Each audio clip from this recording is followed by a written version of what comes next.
Hello, and welcome to another episode of Cracking Commerce. And today we're cracking down on the concept of total cost of ownership, once again with Dmitry Kon from Access Solutions. Hi, Dmitry. Thanks for joining us. How are you doing today?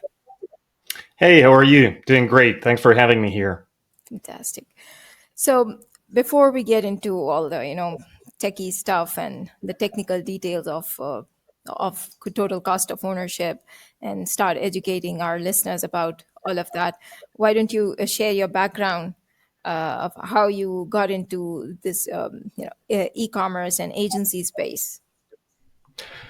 I've been doing e-commerce for probably 17 years now, and it all started early in my career because the clients I started working with, they had in-house custom-built e-commerce platform. So that really got my teeth cut in this area. So I just kind of progressed naturally. Started working with Magento when it was still pretty early days, like 2009, 2010. And then over the years, I worked with almost all of the platforms out there, except for really niche ones, and worked in B2C. And in the last few years, gradually kind of pivoted towards B2B, where I find more engaging, more complex implementations are easier to find. And that's really been my journey. Mm-hmm. And you're working at Access Solutions right now. Can you tell us more about your work at this agency? What kind of brands I do you do a work with? lot of Sure. Yeah, I do a lot of solutions architecture. So we start with a thorough discovery of client needs, even in the pre-sale cycle, because we just need to understand what are the pain points, what are the needs, and especially in the B2B, much less so in B2C. Customers have difficulty articulating what exactly do they need. This is highly consultative approach. So that's what I focus on is actually not just listening and sort of note taking, assuming that the client knows what they need, but instead this is very much a dialogue process. Try to understand and recommend and consult, give them options and explore together. And once we close that deal, assuming we close it, we would then repeat that process. And the interesting part about especially B2B projects that the discovery never ends. You basically continue uncovering more information and until the very end. Mm-hmm. Right. So, if I get it correct, you're working in the pre-sales, right? You do pre-sales at Access Solutions. I do a lot of delivery Okay. and even account management. So I'm working basically pre and post sales, but my main focus is solution architecture. Right. So, and what kind of brands do you work with at Access? Brands. Yeah. What? Um, It's been interesting because we started out as a white label agency. So a lot of things that we've done in the past years were enterprise level, large international brands, Fortune, even I believe Fortune 10 companies were on the list. We also do a lot of direct work now. And those are predominantly these days manufacturing, wholesale, distribution, but we've also done a lot of business to consumer, a lot of things that are in the healthcare space. It could be perishables like food and beverage. It could be even firearms, for example. So it's been a pretty broad portfolio of projects. Mhm. Right. Okay. So, diving into the meat of the episode, and let's discuss about the concept of total cost of ownership. How would you define the acronym TCO and like the calculations and everything? So it's very similar to how you estimate the cost of owning a car. There's a saying that anyone can buy BMW, not everyone can afford to have one in the long run. So it's a very similar concept that we all forget. Or, for example, first-time home buyers also get into this trap because the cost of mortgage, they assume it's the only thing that goes into owning a house. We forget about the maintenance costs and the tax, uh, a lot of things associated with owning a house. Very similarly, when we talk e-commerce or really any IT system, it's not just a one-time fee when you initially integrate that solution or the licensing. Maybe it's a recurring subscription. There's a lot that goes into TCO, and I can go over that list. I just don't want to take up the entirety of this podcast time. Yeah, no, I think that would be definitely a much needed education for our listeners. Sure. So the very first obvious thing, it's your software licensing cost. So you're buying a piece of software. The company that provides the solution wants to make some money. So there's going to be some license fee. Sometimes it's a one-time upfront, perpetual ownership, but most of the time it's subscription. Either it's just recurring subscription fee, or sometimes it's revenue share model. There are, on top of that, additional apps that you may choose to integrate with that platform. In case of Shopify or other SaaS platforms, so you go to the marketplace and you pay $50 here, $200 there. It depends. But those things do add up. Then you might have per transaction payment processing charges. So you may have different sets of payment processors available for different platforms. So your transaction fees may actually vary depending on which platform you're choosing. You may find your e-commerce platform's capabilities for content management, if you're doing a lot of marketing, content generation, inadequate. Let's say you need a blog. So you would have a CMS platform costs. Then if ERP and ability to integrate e-commerce with the ERP is part of this equation, and you're probably picking something that fits, then so basically your ERP decisions are influenced by e-commerce. I would consider that, right? You, as a car owner, you're buying a garage that would fit your vehicle. So if you're considering to buy a pickup truck, and I live in Texas, we get a lot of hail here. I'm not planning on buying a pickup here because most of the garages wouldn't fit one. It would be destroyed by the next hailstorm. So it's a decision-making factor. Integrations that you're basically all of the systems you're dealing with. Then you have hosting and cloud services. It's your IT infrastructure that you own. In case of SaaS platforms, you don't have that problem, but some on-premise solutions would have that cost associated with that. And then there is a DevOps person, for example, that needs to be either on contract or even full-time to just manage your servers, your databases, your additional environments for development and staging, your disaster recovery infrastructure, load balancers, auto scaling, blah, blah, blah, blah, blah. So things get complicated, right? And I have just started.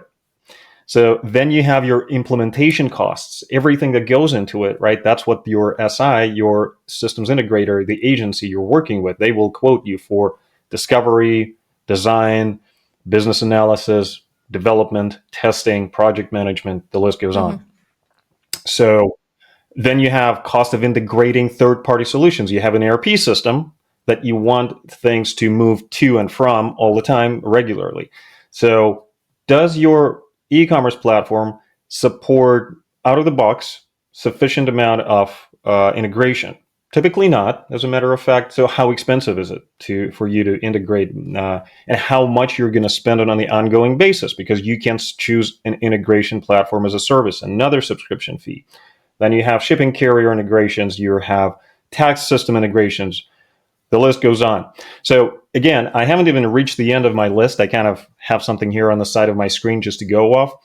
And all of those things add up and accumulate. You have one big upfront cost, typically that implementation of your initial website, but probably you will be making more changes to it. And then the remainder of that stuff, those subscription fees and those human resources involved, they incur a significant drag.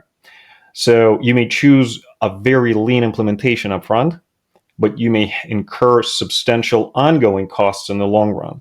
So it's important, just like in the case of buying a vehicle, are you getting a good deal at the dealership right now, but then you're going to spend a lot on long-term maintenance, versus you're buying an expensive but reliable vehicle and you're going to be driving it for the next 10 years. And those are choices we have to make depending on your business Mm-hmm. context. Makes sense.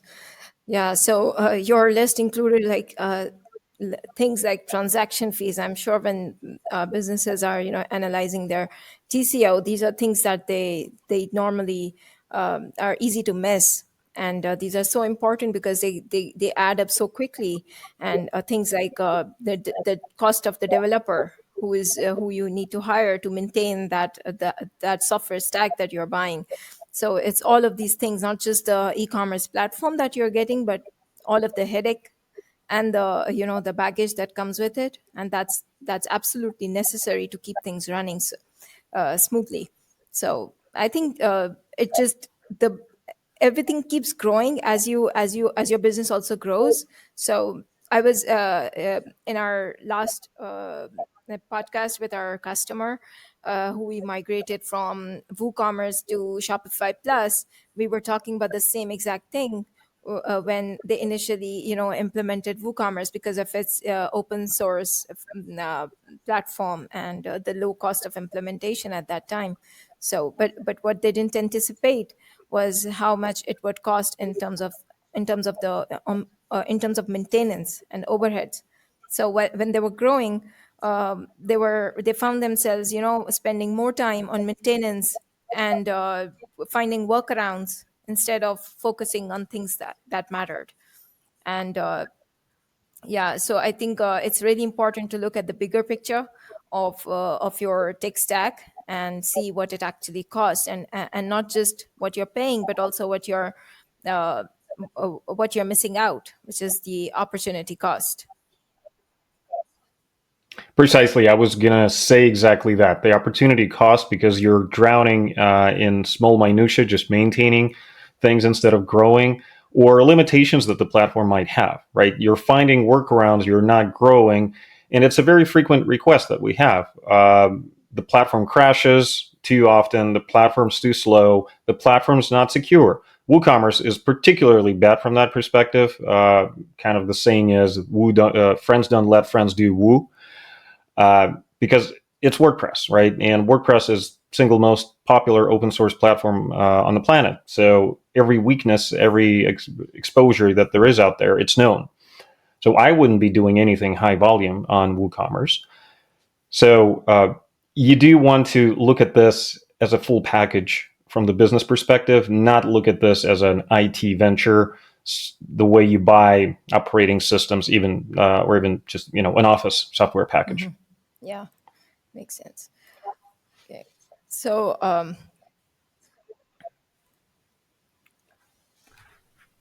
okay, so when you're working with a client, do you like give these TCO audits?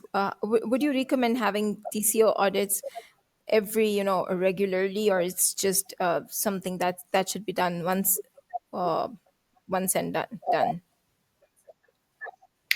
Well, TCO is something that changes over time potentially because the websites tend to evolve, and also how do we count it, right? It's not always easy to attribute that some of those costs, but you definitely want to revisit every once in a while. How frequently, again, depends on the pace of change in the business.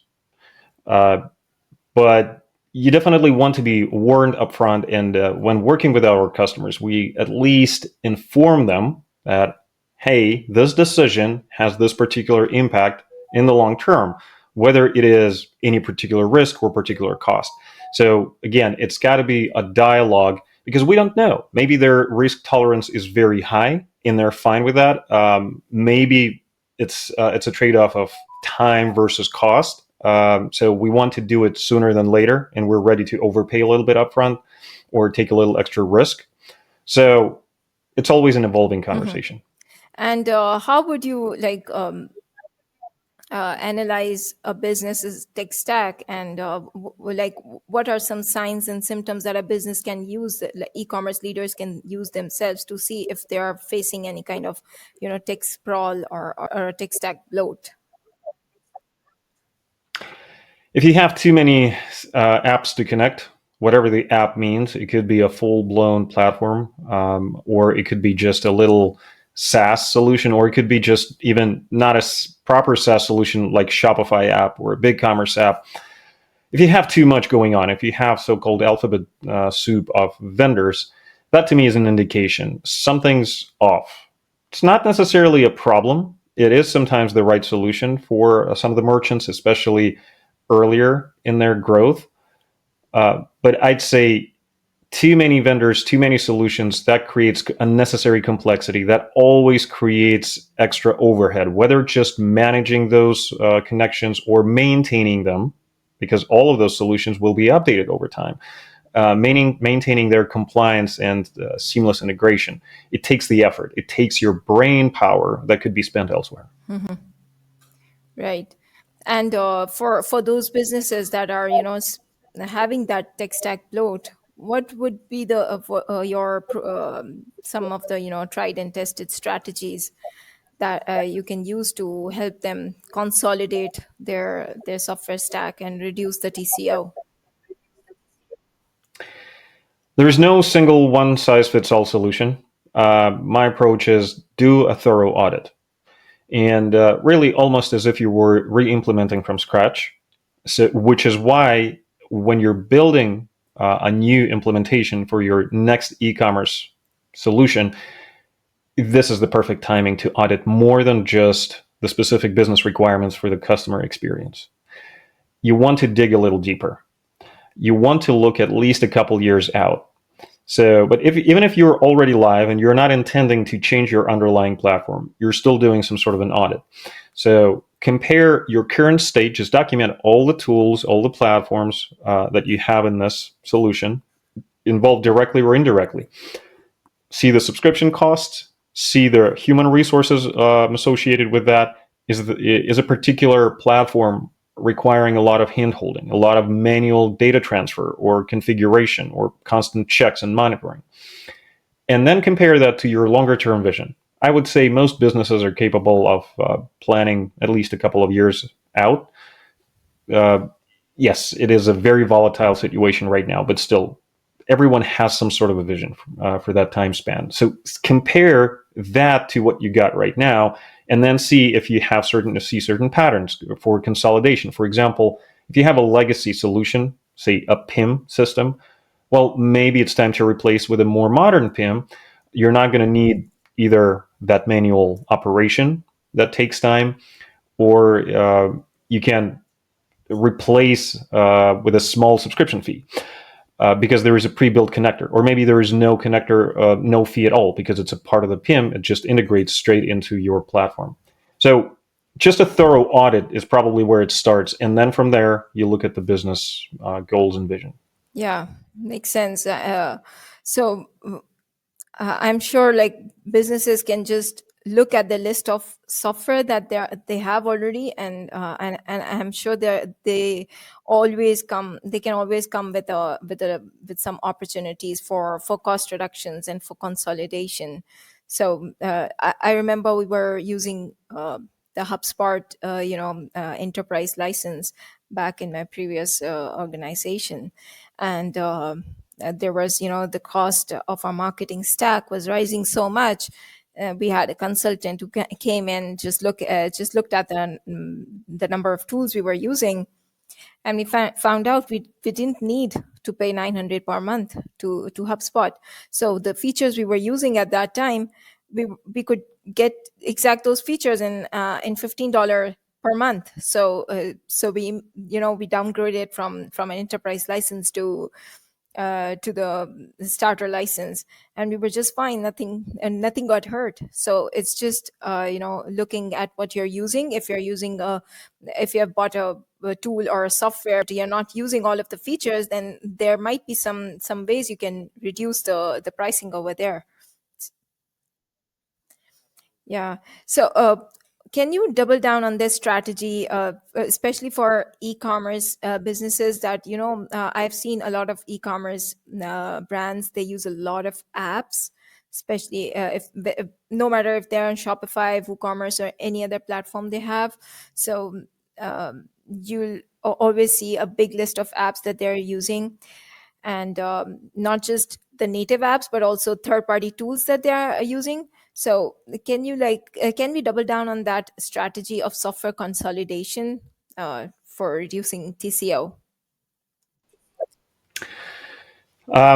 Here's an interesting piece. So your cost can come in the form of those subscription fees. Having many apps just costs you more, but probably the biggest cost is going to be performance of your website, because apps are meant to work standalone with that platform they were built for. But nobody tests 50 or 30, and I've seen those implementations with dozens and dozens of apps installed and running concurrently. Nobody is testing them for compliance and performance when they are installed on the same project. So they start conflicting. So then you start seeing the bugs. Your customers do not convert as well. Your website slows down. So you do not want to have too many apps installed in your store. Again, that's a pretty clear indication something's wrong. Not necessarily driving a tremendous increase in the TCO per se, right? But opportunity cost probably, and it's just indication of a wrong approach, in my opinion. If you're doing too many apps, that probably means not a single one of them does what it's supposed to do really well. Yep. I mean, too many apps can also lead to performance issues and compliance issues. So it's not just a problem with the TCO, but it could cause other problems as well. Yeah. So so how would you advise businesses about best of breed solutions versus all-in-one platforms? What would be your, your advice for businesses who are considering to, reduce their TCO?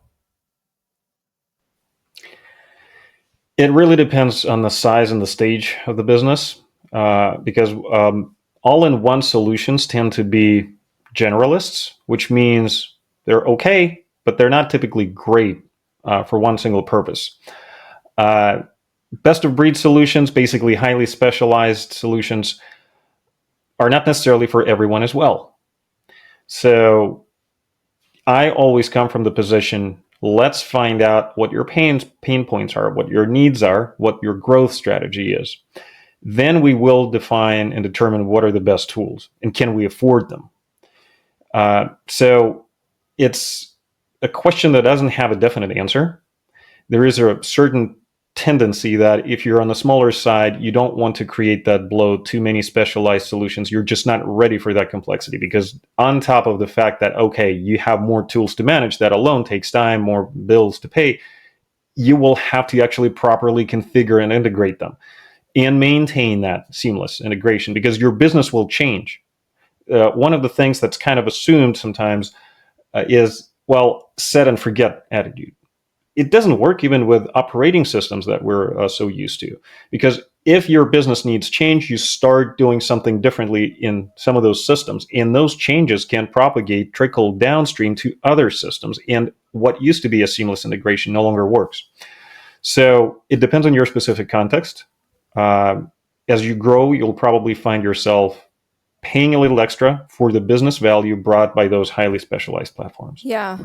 Yeah. So if you're buying all these best of breed solutions and implementing those, but if they're not, talking well to each other, you're just creating more problems and creating these data silos that could, cause so many, business problems and decision making problems down the road. By the way, can you hear noise in the background, or is it okay? Okay. No, no, it's okay. Right. So I have these, noise canceling headphones. So that's why the voice there says, uh, call to pray going on.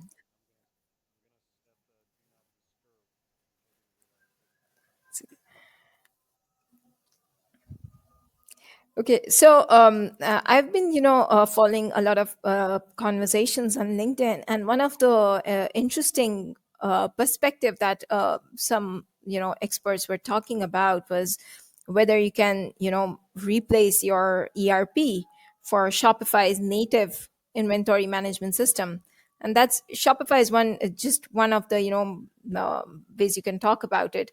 The real conversation was that whether you really need your ERP system. So, what would you say to that? Yeah, You don't need ERP, because if you need ERP, you know it. A business that does not need ERP is probably very early in their growth. Well, I take that back. There are certain size businesses where you can live with QuickBooks, and actually those can be fairly sizable businesses, but you still need robust financial reporting. And if you have a reasonably complex inventory situation, multiple warehouses where you're in manufacturing, or you do a combination of drop ship and you do back orders and pre-orders and all of that, you'll probably need some kind of inventory management system. Whether Shopify suffices or not, it's again TBD depending on your specific situation, right? But ERP is really a very complex, very serious system that requires CFO level person, and it just implies a certain level of complexity in the business. Someone understanding how to extract the value out of that system. It's a heart and soul of the business. So if someone basically asks that question, to me, it's almost like a non-question. When you know when you need it, but sometimes you can go for what I'm starting to see certain platforms appearing in the space being light version of an ERP that integrate with QuickBooks or Xero or other accounting solutions. So basically, the financial reporting is moved out, and the rest, the inventory, warehouse, order management, is managed internally in that other platform. So you can have an interesting, you'd call it probably a best of breed combination of, say, Shopify, your inventory management system, and QuickBooks all playing together seamlessly. And basically, you outgrow your built-in solutions, you graduate to another platform, and then eventually you might graduate into the ERP. But businesses under $30 million probably do not need ERP as much as businesses that are above that threshold. Yeah. Yeah, I've seen a lot of, small businesses when they're starting out. They're like, oh, we should get this, best of breed solution, because then when we grow, it will create more problems, because then we'll have to migrate. And I'm like, well, if you grow, that will be a good problem to have at that time. Why not just start lean right now? So, It's not bad way of thinking, but it's not always the right decision. And if you set up your non-ERP system properly, you will be able to migrate. Yes, there is a cost, there is some disruption associated with that, but cost, complexity, and disruption associated with an ERP, especially if it's not the right ERP, because ERPs are actually, they're specialized solutions. There are ERPs for construction, there are ERPs for retail, for distribution. You pick the wrong one, and it's difficult to know how exactly you're going to operate because you're so early, right? You may not only have to rebuild the ERP over and over again, but you will actually have a significant distraction for your team working with a complex tool that is inconvenient for them. And then you will disrupt the business once you replatform. right. Makes sense. Okay, so let's come to the age-old debate, headless and composable versus monolith, and let's talk about it from the TCO perspective. So, what would you say is composable tech stack, a cost saver, or cost trap? Again, depends on the situation of the business. So I've seen a lot of those technically monolith systems, Magento being one of them, probably one of the more prominent. It's open source, and we're talking especially Adobe Commerce, Magento Enterprise. Technically, it's a monolith, but it's always been historically quite expensive to maintain. So your headless solutions could be easily on par with your monoliths. It depends on the complexity of the business. It depends on a lot of factors.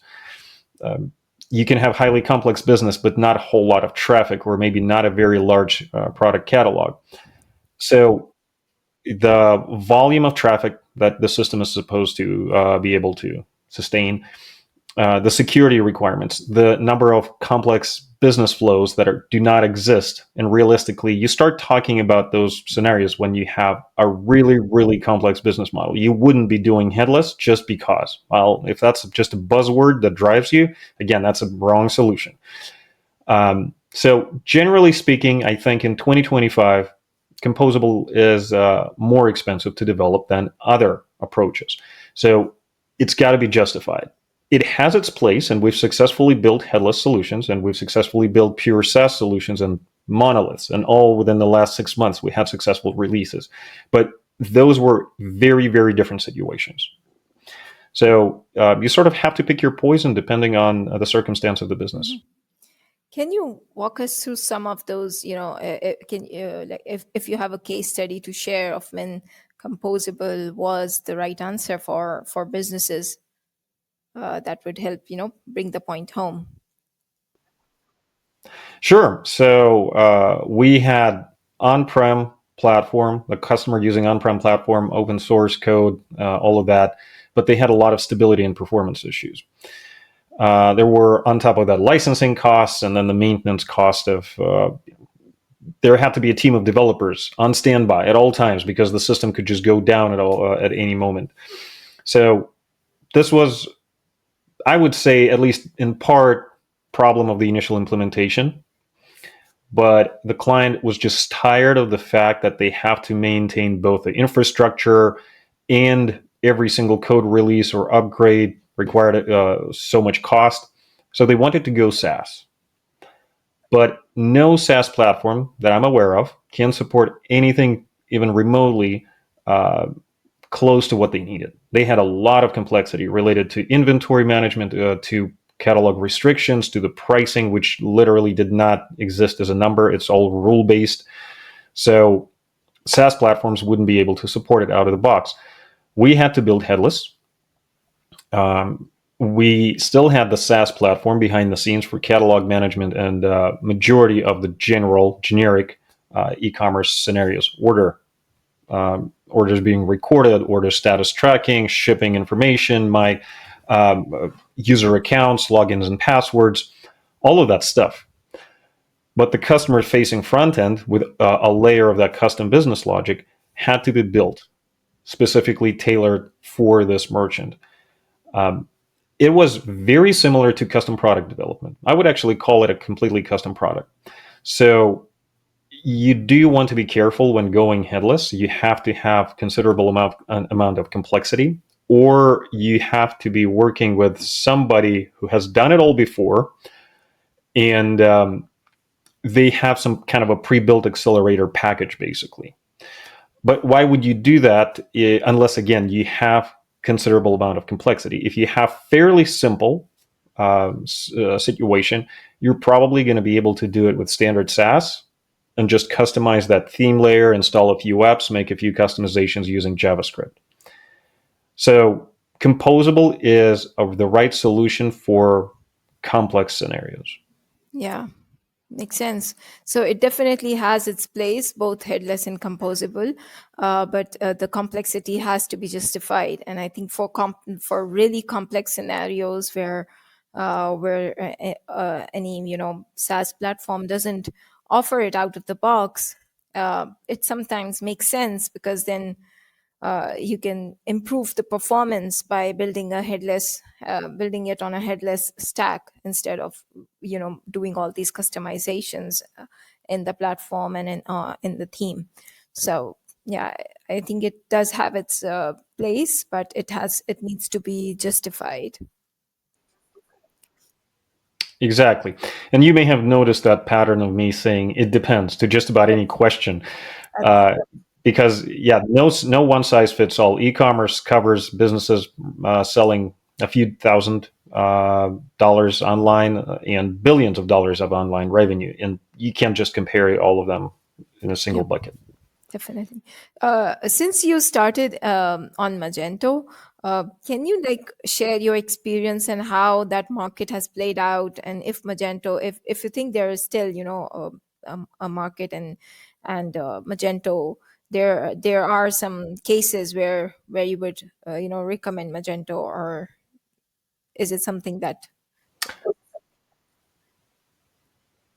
Magento is a good solution, but it was engineered back in the day when neither Shopify nor BigCommerce nor many of other solutions were even in existence or were very much in the early days. So it definitely lost its appeal, especially in the mid-market. It has become more of an enterprise solution. Uh, it is definitely the competitor against the composable solutions. So if you have a complex situation, you need to write a lot of custom logic and code. Do you go for headless? By the way, you can do headless Magento, and there are plenty of headless Magento websites out there.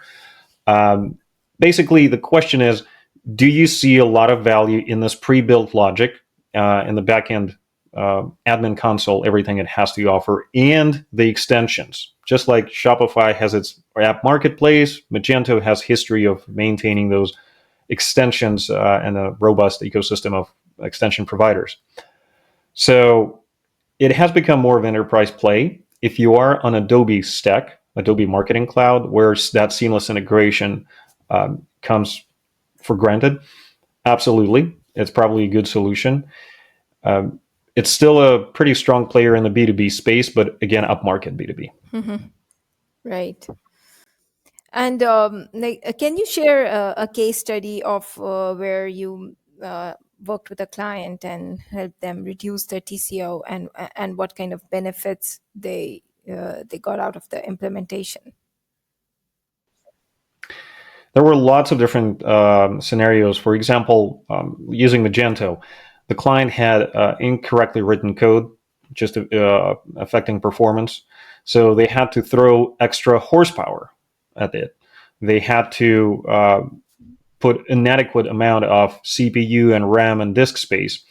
So just optimizing the code allowed us to downsize their server infrastructure, and we cut, if I remember correctly, we were in the dozens of thousands of dollars a month in the cost reduction eventually. There were scenarios when improperly implemented integrations could reduce the TCO, either because you're no longer needing a particular subscription service, or your workforce could be freed up because they no longer have to do something manually. Um, Performance, opportunity cost, all of that was in play because, for example, if that integration was inadequate and orders or products could not be synced to the website or from the website regularly, you'd lose that revenue. You would have customer satisfaction issues. So TCO optimization comes in very different forms. Really, you just look at those cost centers all across the board, your e-commerce and everything related to e-commerce, factor in labor costs and opportunity costs, and then see, kind of try to quantify each one of them and then just try to attack it. It's not always possible to reduce significantly in one particular area. Maybe your licensing costs are not easily negotiable, for example, or your transaction costs on credit card charges. Sometimes you could switch to a different payment provider, sometimes not. It's difficult to forecast that, but you look both at the tools and the code and the cost of human labor. Right. And how would you how what would be your advice to e-commerce teams that are making software buying decisions in 2025? I would start with the end in mind. I would first speak to your team, poll, kind of do a survey. Who are the stakeholders? What are their pain points? What is your status quo as of now? And basically get internal alignment. What are we trying to do? What do we need to do? And what should we avoid doing? Learning from the past mistakes. Then I would find a reputable consultant or agency that has been active and understands your specific vertical. So not just an agency, because looking for an agency based on technology is certainly the wrong path. You're going to find the people who are going to sell you exactly that technology, right? Because they don't know anything else. So you don't start with technology. Technology should be almost like an afterthought. It's a tool to accomplish the goals. But if you don't quite understand your own goals, well, your tool will sort of shape your course of action, and it might not be the one you're looking for. So first, get internal alignment and understanding of what we're trying to do, then have that agency or consultant guide you through different vendors, platforms that are out there, then try to quantify the fit for each of those platforms, because not a single platform is likely to be out of the box solution for you. Again, possible if you're just starting, doing kind of maybe like a drop ship, simple, operating out of your garage sort of e-commerce business. But I'm assuming most will be reasonably mature or actually very mature businesses, in that case, don't expect anything to be out of the box. Don't focus on the features. Focus on your business requirements. Why? Features are impressive in the demos. They will not be just doing the sales for you. But because you've done your due diligence earlier, you talk to your team, you have your business requirements, now you can score the platform and its features against your business requirements. That's what truly matters. Then you have some sort of a scoring mechanism that is objective. And you will see no one will score 100%. You pick the one that is closest, and then you also try to understand, okay, what is the level of effort to bridge the remaining gap? Because you may have a system that scores lower, but it still is cheaper to bridge that gap with that system. And it's really, again, depends on the specific situation of a specific Mhm. business. That's so valuable. So let's finish it off with a discussion about Shopify Plus. So what would you say about Shopify Plus being the right fit for B2B, specifically for B2B and for businesses that need, complex implementations? So would you recommend it as a platform? I will give you again an answer that fits my overall pattern. Yes, it is a strong player. I know that Shopify invests a lot in B2B. It's up and coming player. Right now, there are certain gaps in the platform. And I really appreciate the fact that Shopify is committed to closing those gaps, eliminating them over time. But there is no single perfect solution, right? So again, would I recommend it just because? I would not do that about for any platform, any solution. I wouldn't be doing a disservice to my client. Is it a strong player, especially if you have a strong B2C presence and you happen to be a wholesaler, for example? Yes, absolutely. So, as always, it depends on the business context. Mhm. That was a very, politician's answer. I think all of us experts have that's our go-to answer for all of these, technology questions. It depends. Well, but it Uh, is true, right? It's I'm not trying to be politically correct or anything. It is quite a true statement because technology was built typically to solve a particular problem. If there is one platform that's good at everything, I don't believe that. Swiss Army knife is impressive, but it's not good at any single thing. So that's my favorite analogy. Shopify is extremely strong platform in B2C space. B2B came a little later. I know that Shopify will be tremendously successful, but right now, depending on the specific niche a particular business is in, there could be stronger contenders. But with that being said, I would definitely consider yeah, Shopify. I like it that you position your expertise as a technology agnostic service, and I like the idea that technology is just a tool to fulfill your needs. So you shouldn't be focusing on the tool. Focus on your business requirements, and then look at what tool can achieve that. So yeah. Thank you. Okay, so let's wrap it off. It was very insightful. And thanks, Dimitri, for coming on the podcast and sharing your insights. Where can listeners find more about you and your work? You can find me on LinkedIn. I don't think you'll find too many people with my name. And you can come to the website access.dev and check out what we do. And I would be happy to help anyone, whether it's just consulting or you would like to add me to your professional network. I'm very open to new connections, new thoughts, and new ideas. Thank you for having me Thank here you. today.